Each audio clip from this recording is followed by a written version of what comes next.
Joining us now is House Prosecutor and Manila Representative Joel Chua. Good morning, Kong. Thanks for being back on the program. Hi, good morning. Good morning din sa mga taga-subaybay ninyo. Nako, Congressman, ang dami ng cancellations sa impeachment trial. But is this a huge setback for the prosecution? How is this affecting your timeline? Well, we expect the Article 1 will be finished by end of the month. But with the suspension of the impeachment trial, baka ma-move na naman ito until at least first or second week ng September. So medyo matagal-tagal kasi yung mga minsan yung oras sa tingin ko medyo kulang sa na binibigay. So I agree with the suggestion of the presiding officer na sana ma-move ito from 3 in the afternoon hanggang gabi. Up to sawa. Kung kinakailangan. Yes, kung kinakailangan para at least matapos na. Because of course, we do not want a protracted trial.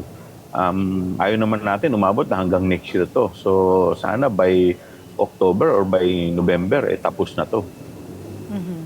Well, Kong, the presiding officer was supposed to rule on the issue nung sub judice rule and proper court decorum, supposedly nung Monday, no? So, do you know po if the presiding officer will, when is he going to rule on this? And or you guys are gonna settle this amongst yourself? Kasi nakita po namin nag-hug na si Attorney Ferrer at saka si Attorney Kapunan. Well, kami kasi we have no way of knowing kung ano yung magiging desisyon ng ating presiding officer. But we've been appealing to them na sana bigyan ng more flexibility, no? Kasi I believe that the public ought to know what is happening inside the impeachment trial, considering na yung oras 10 to 3. Halos lahat yung mga tao dyan hindi naman makakanood dahil nga office hour yan. Nando doon, it's either nasa opisina, nasa eskwelahan, o may mga kanya-kanyang mga trabaho yung mga tao. Kaya now, the only way to explain to them, to the public, through, yung mga interviews or social media. But the problem is sa social media, yung mga fake news na naglalabasan. So, kung hindi naman namin ipapaliwanag, kung igagag kami because of the sub judice rule, paano naman maiintindihan lalo ng mga publiko kung ano talagang nangyayari? Ang pinag-uusapan natin dito, interest ng taong bayan. Sir Kong, without the ruling, yung contemplating po ninyo, is the prosecution actually contemplating of choosing or designating just one person to talk about the trial, or that's off the table talaga? That is off the table because kung mapapansin ninyo, iba-iba kami mga nagsasalita. Yes. Like for example, kung Ace Barbers, sila kung Paul Ortega, because they speak the language. Like for example, si Kong Barbers, he can articulate in Bisaya. So which is hindi naman namin kayang isabihin yan. Ganon din kay Kong Pao at Kong Garin. So kasi alam naman natin na ang bansa natin iba-iba yung mga, bagamat pare-parehas tayo na Pilipino, pero mas na-articulate pa rin nila in their own language. Kasi pati sa mga regional level, nagpapa-interview rin sila. Kung ililimit lamang natin sa atin, sa mga nakakapagsalita dito, paano naman mauunawaan lalo ng mga kababayan natin sa mga iba't ibang rehiyon? Well, Kong, you already mentioned na importante nga na mapanood ng mga tao ang impeachment trial. But, people are reeling from the floods, the landslides, and with that comes less attention to the impeachment proceedings. So how do you reconcile the importance of the public paying attention to the impeachment trial and the lives that they now have to rebuild? Pare-parehas naman yan na dapat binibigyan ng atensyon ng gobyerno because itong topic natin sa impeachment, problema rin to ng publiko. Dahil itong pinag-uusapan natin, pera na naman to ng taong bayan. So lahat naman yan ay accountability na dapat na maunawaan ng ating mga kababayan. Well, Kong, sabi nyo nga, you don't want a protracted impeachment trial. You also want to finish this as soon as possible. But when it comes to Article 1, on the misuse of confidential funds, ang prosecution nasa 6th witness pa lamang out of 27 na inyong inilista po for this article. Is the prosecution considering trimming po ulit yung inyong witness list para mapabilis po yung impeachment trial? Yeah, definitely. Nakita naman natin yung statement nung last witness namin, si Miss Gina Acosta. Doon pa lang mabigat na yung mga binitawan niyang salita.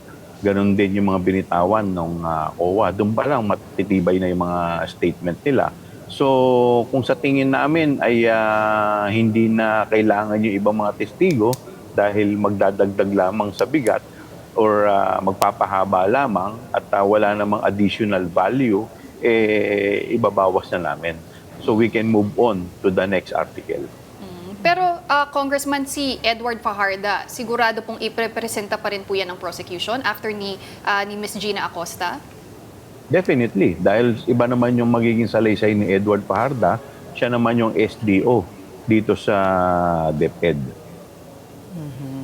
Pero I'm sorry, pero po si La Chica, is this something that the prosecution is also thinking na gawing witness based on the testimony of Gina Acosta? Well, kasama rin sila sa mga kinukonsider, pero based sa personally ako, based doon sa testimonya ng COA auditor, based doon sa testimonya ng dalawang ni Gina Acosta at eventually kung ni Edward Fajarda. So ano pa yung magiging purpose ng kanila magiging salaysay? Well, Congressman, another thing that people are linking together would be yung testimonies ng witnesses sa impeachment trial to the testimony of Ramil Madriaga. But also, there's been a second perjury case filed by the Vice President against Madriaga. And then recently, Attorney Paulo Panelo said that if the prosecution presents Madriaga, it will be their funeral. So many things are interconnected but also very separate. How does this affect the impeachment trial as a whole? Well, yung statement naman ni si Ramil Madriaga, kasama pa rin yan sa mga listahan namin. But of course, kagaya nga ng sinabi ko, titingnan din namin kung sa tingin namin, satisfied na kami sa mga testigo, kung yung mga ibang mga testigo ay magpapatagal lamang ng trial, tingin ko wala ng purpose. Bakit pa sila kailangan ipresenta? Pero for you, Congressman, ano po ba yung pinaka na-establish na so far ng inyong mga testigo on this particular article? At malinaw na po ba para sa inyo na nag-commit talaga ang Vice President ng impeachable offense? Well, doon pa lang sa mga statement ng mga COA auditor, kung paano, bakit sila naglabas ng AOM, kung bakit sila naglabas ng notice of suspension, bakit sila naglabas ng notice of disallowance, sinasabi nila na ang reason behind that is walang maipakita mga dokumento. Doon pa lang, problema na. 'Di ba? Wala nang ibig sabihin, yung mga paggamit nito ay walang kaakibat na ebidensya.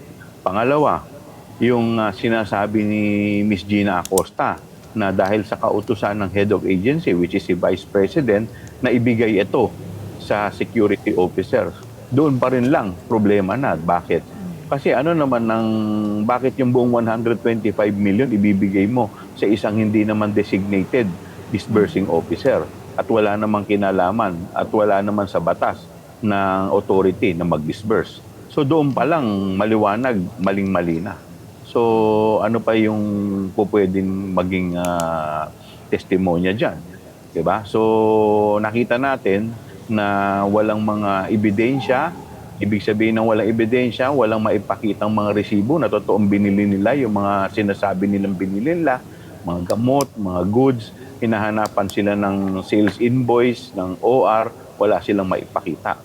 Kasi sabi nga ng tinatanong ni Senator Kiko Pangilinan, kung lahat ba ng ito na i-produce titigil na ang COA sa pag-i-issue ng notice of suspension at ng notice of disallowance. Sinagot ng COA, yes.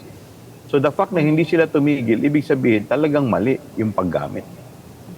Kong, what is your assessment on how your team, no, especially si Attorney Ligutan, examined the witness last Monday, if I'm not mistaken, si Gina Acosta. Yung paglagay po ba kay Attorney Ligutan na siya po yung mag-examine kay Gina Acosta, was it really planned because of yung dialect, no, na kaya po niyang intindihin at kaya po niyang makipag-usap kay Gina Acosta? Well, that is one.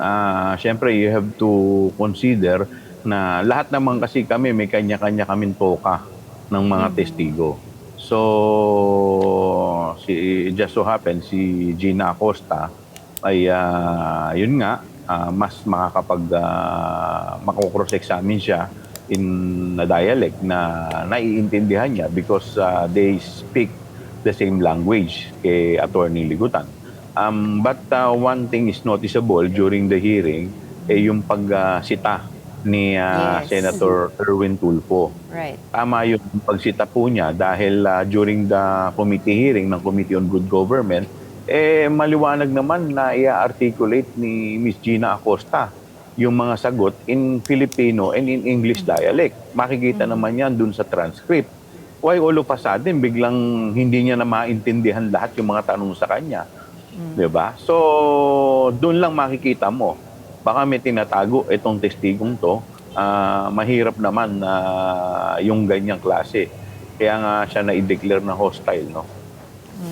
Well, Kong, yun na nga rin yung isang naging main point of discussion in the last hearing, yung language barrier nga, at much to the frustration of Senator Erwin Tulfo. Moving forward, paano po ito masosolusyonan na hindi na paulit-ulit, hindi na madedelay dahil itatranslate dito, uulitin yung tanong? Well, nung last time, nung nasita siya, biglang gumaling mag-Tagalog Tsaka biglang gumaling mag-English Diba? Kung mapapansin nyo, biglang, nung una, parang akala mo, kahit na simpleng Tagalog at English, walang naiintindihan Pero nung nasita siya, biglang lahat ang naging sagot niya, dumiretso yung dila. Biglang naging articulate na, naunawaan na, pati sagot, English, Tagalog na. So, kasi imposible hindi ka makaintindi ng English, paano mo naintindihan yung joint circular? Bilang SDO, nakalagay yun sa, wala naman akong nakitang joint circular na nakalagay sa wikang ibang lengguwahe, bukod sa English. So, ibig sabihin, bakit ka nilagay dyan? Ba't ikaw ginawang SDO kung hindi ka nakakaintindi ng English or ng Tagalog? Diba? So, And during the House hearings, maliwanag. Kong, di ba? Wala namang ganong language barrier noon. Wala. Diretso yung sagot niya Tapos bigla ngayon, nawala na yung, hindi na gumaling, hindi na natuto ng Tagalog. At saka Anong ng basa niyo English. doon, Kong? Anong basa niyo? Well, Was it a that is, strategy or may nag-coach or para sabihin na hindi niya naintindihan yung tanong, kaya gano'n na nasagot niya. Diba? So para pag sinabi na, bakit ganyan na sinagot mo, hindi ko po masyado naintindihan yung tanong kasi, yun nga, what she is trying to establish, talagang hindi niya naintindihan ng Tagalog at saka English. Okay, on other matters, Congressman, we're now 7 weeks into the impeachment trial, and yet wala pa rin po tayong nakikitang any petition before the Supreme Court regarding itong voting threshold ng 60. Alam naman po natin, marami na pong senador na hindi na pumapasok sa Senado as senator judges. So, kayo po sa prosecution, do you intend on raising this issue already? Is it now time to do this at this point of the trial? We have yet to talk about it, but that's a good point because nakikita natin na this is a serious matter na dapat binibigyan ng serious attention. Of course, with all due respect, hindi naman natin alam kung paano nga nila ito inoobserbahan. Kasi alam mo, may mga jurisprudence sa Supreme Court na dapat yung mga huwes o yung mga judge ay nakikita yung mannerism ng mga testigo. para na-base nila kung yung testigo ay nagsasabi ng totoo o hindi nagsasabi ng totoo. Kasi makikita mo naman sa mga actuations, di ba? But because of their absences, paano nga naman nila makikita? But of course, bibigyan pa rin natin sila ng benefit of the doubt. Sana lang, ang inihiling lang natin, i-adhere nila yung kanilang sinumpaang tungkulin na magiging patas sila. They will exercise political impartiality at sana mag-base sila sa kanilang decision base sa ebidensya na inilalatag namin. In any event, ito naman ay nakikita ng publiko. Kaya nga malaking bagay po yung mga ganitong yung mga media, yung mga legitimate media outlet na ito ay naka-live coverage na sa ganon ay hindi lang yung testigo ang napapanood ng ating mga kababayan, pati yung mga senator judges, nakikita rin nila kung talagang tinutupdan ng mga to ang kanilang sinumpaang tungkulin. Kung speaking of the public, you have been very vocal critic of the Vice President, and now you're part of the prosecution team that argues na the removal from the office. Now, how can you convince the public that this is a genuine accountability issue? Kasi yun nga, sabi nga natin, importante po ang opinion ng publiko dito sa issue na ito. Alam mo, hindi naman ako critic ng Vice Presidente as a person eh. Critic lang ako ng Vice Presidente bilang public servant. Kasi kung maalala ninyo, una ko siyang kinriticize nung siya ay DepEd Secretary pa. Dahil unang-una, siya ay DepEd Secretary and at the same time, yung pamilya niya panayang banat sa Presidente. Diba?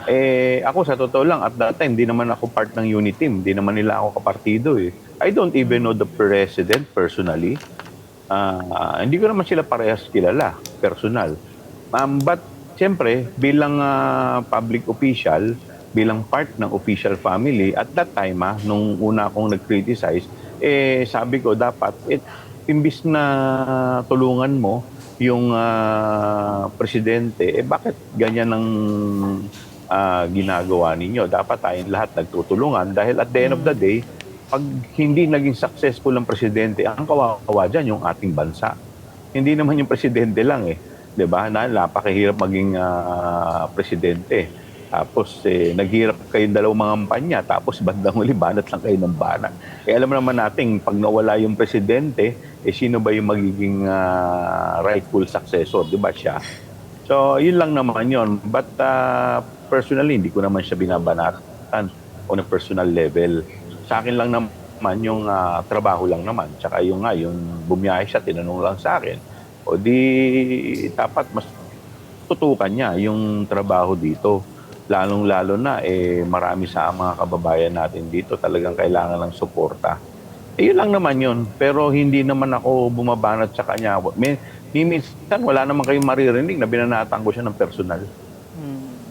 Well, Kong, we've also heard renewed calls for the Vice President to face the impeachment court. We've heard from Kong Barbers, Kong Abante.